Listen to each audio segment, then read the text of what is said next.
Bonjour à tous. Bonjour à tous. Alors on va commencer par se présenter. On n'est pas sûr que vous nous connaissiez ou connaissiez tous nos entreprises. Claire. Donc Claire Kowalski, je suis directrice générale de Média Performance. Média Performance, on est le leader en France du retail média omnicanal. C'est-à-dire qu'on travaille avec toute la distribution alimentaire française et on a créé des supports publicitaires soit dans leur écosystème physique, donc dans les magasins, soit dans l'écosystème digital, donc sur les sites Drive ou en extension d'audience. Et on commercialise ces publicités auprès des marques de PGC. Voilà, et Jérôme Amrit, moi je m'occupe des solutions Shopper et Retail Media de Vision Group. Donc Vision Group, on est le leader mondial des solutions digitales pour les magasins physiques. On est né historiquement avec les étiquettes électroniques de prix. Depuis, on enrichit ça avec la computer vision, les data analytics et le retail media dont on va parler aujourd'hui. Et en fait, la raison pour laquelle on est là tous les deux, c'est que récemment avec Claire, on a décidé de joindre nos forces, les forces de nos deux entreprises. On a créé une joint venture commune en ayant cette vision en fait que les nouveaux types d'objets connectés, du type d'écran e-paper qu'on va vous montrer, associé à l'IA, à la data, ça va permettre de révolutionner le retail média en magasin. Voilà. Alors, Claire, qui est leader incontesté sur le sujet, je te laisse commencer à expliquer en quoi ça va révolutionner tout ça. Alors effectivement, je vais commencer par vous poser une question, qui n'a pas rêvé de pouvoir piloter ces communications publicitaires en magasin aussi finement que sur un site internet. En plus, on a vu cet après-midi, on devient de plus en plus fin dans la façon dont on peut piloter ces communications. Alors, aujourd'hui, les communications en point de vente sont encore des communications print, donc des communications imprimées, donc avec des délais de fabrication, des délais de pause. Donc on est assez loin du pilotage qu'on connaît aujourd'hui sur le digital. Donc le but effectivement de notre association, c'est vraiment de se dire, il faut révolutionner ça, il faut vraiment se dire comment je peux poser une typologie d'écran à la place de ces supports print, à côté du produit, pour vraiment pouvoir être agile, piloter très différemment les campagnes publicitaires. Alors, on a commencé par ouvrir un lab au carrefour de Montesson en se disant, si on imagine ces nouveaux supports, il faut effectivement essayer de voir quelle est la performance et quels sont les dispositifs. Alors, si on parle de nouveaux supports, on va parler par exemple d'e-paper, mais Jérôme, c'est quoi un e-paper ? Alors, e-paper, c'est du papier électronique, comme son nom l'indique. Vous avez quelques exemples là, vous voyez Portocruz ou Lay's, c'est du papier électronique, c'est-à-dire c'est du papier comme ce que vous avez sur une liseuse, typiquement. Donc c'est un papier qui est basse consommation. On a différents types de formats. Là, vous avez du 8 pouces, on a du 13, du 32 pouces. Donc vous avez différents types de formats qui peuvent s'adapter à différentes localisations dans les magasins. Alors pourquoi on en parle particulièrement aujourd'hui pour le retail média ? Parce que la grande innovation en 2024, c'est que maintenant, au-delà des 4 couleurs qu'on pouvait utiliser dans le e-paper en magasin historiquement, on a ce qu'on appelle le full color, c'est-à-dire qu'on peut produire 60 000 coloris différents sur une étiquette grand format de ce type, ce qui veut dire qu'on peut relayer n'importe quel contenu de marque. Et ça, c'est la grande révolution de cette année, et on profite de notre position de leadership sur ce type de marché pour l'amener très rapidement sur le marché et les mettre dans les bras de Média Performance. Et ça, c'est très nouveau. Alors après, tout ça est géré dans le cloud, à distance. On y adosse un CMS qui va permettre de faire le media planning et de paramétrer les campagnes. Et on peut même y adjoindre de la computer vision, des caméras qui reconnaissent ce qui se passe en magasin, qui vont vérifier la disponibilité des produits et la qualité d'exécution des campagnes. Bon, ça, c'est la théorie. Et puis après, il y a la pratique. Et la pratique, c'est entre autres le lab. Et je vais laisser Claire un peu vous débriefer déjà des premières expériences qu'on a.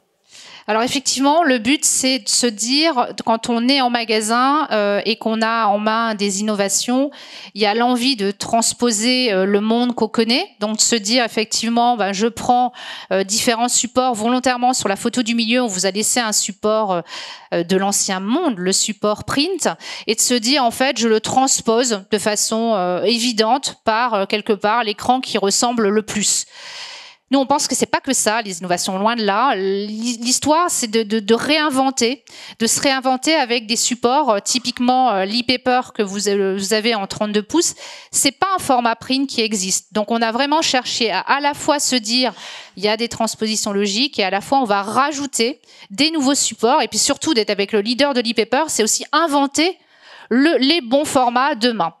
Alors, ce qui est intéressant, c'est qu'effectivement, hein, les premières campagnes qu'on a gérées au Carrefour de Montesson, on est vraiment dans une performance qui est au minimum celle du print. Donc, effectivement, hein, c'était déjà la première ambition quand on fait un POC, c'est de se dire, voilà, il faut que j'ai au moins la même performance. On sait très bien que ça va pas s'arrêter là parce que, en fait, on a vraiment un champ des possibles qui s'ouvre, que vous connaissez sur le digital, c'est-à-dire que un e-paper me permet de faire l'A/B test. La créa, la première semaine, je peux regarder si elle est performante, voire je joue avec 2 créations et je vais faire perdurer la création qui marchera le mieux. Et là, encore une fois, pourquoi ? Parce que je peux piloter à distance la publication de cette création. J'ai de la data qui me permet de, bien évidemment, maintenir la création si le produit est bien présent dans le rayon, ou sinon je peux changer la création publicitaire de l'écran. Et puis, j'ai en direct la lecture du ticket de caisse, la lecture de savoir si la publicité est performante et si elle fait bien acheter le produit. Donc là, on se rend bien compte qu'on est vraiment dans une approche qu'on connaît très bien sur le digital, de pouvoir avoir cette réactivité au fur et à mesure qu'on lit des performances grâce à la data. Et en fait, ce que je trouve intéressant en complément là, quand on voit Montesson, c'est évident, hein, mais on est en magasin, on est au plus proche de l'acte d'achat. Donc on est au moment le plus critique pour communiquer pour une marque.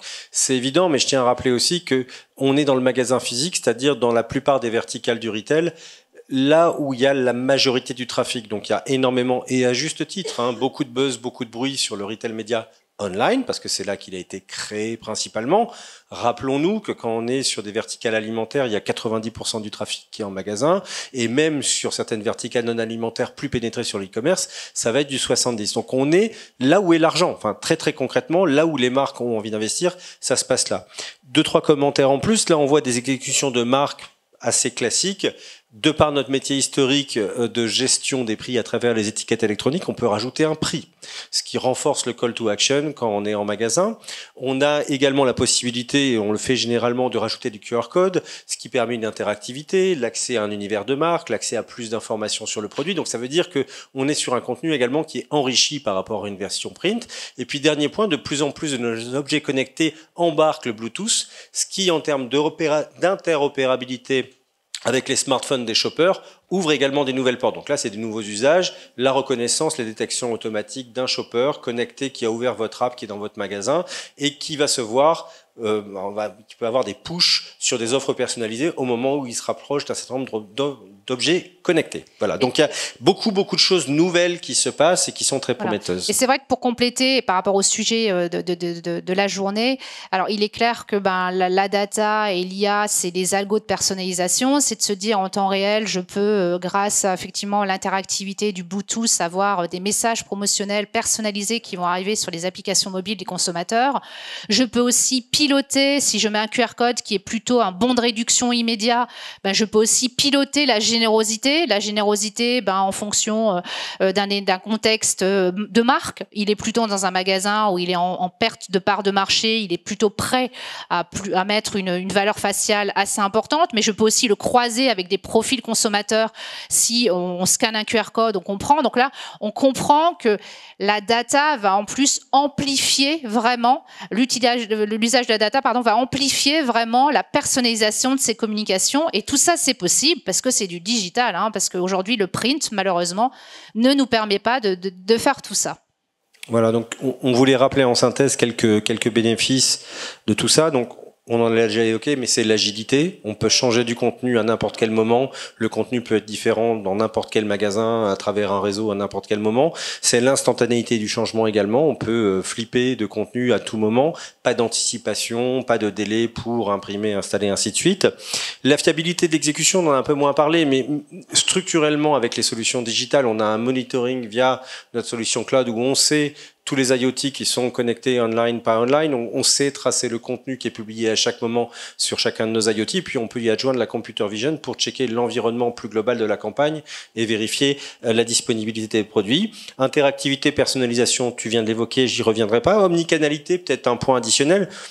Structurellement, on peut également créer une passerelle naturelle entre ce qui se passe online et ce qui se passe in-store et proposer aux marques des campagnes complètement omnicanal. Je dis aux marques, l'enseigne peut également prendre la parole sur ce type de support, mais si on parle de retail média, on parle bien sûr d'échanges avec les marques. Mais les deux sont possibles et une part de l'inventaire, de la part de voix, peut être réservée à l'enseigne. Voilà, donc beaucoup de bénéfices très naturels dans le digital, mais qui se matérialisent très concrètement avec ces solutions.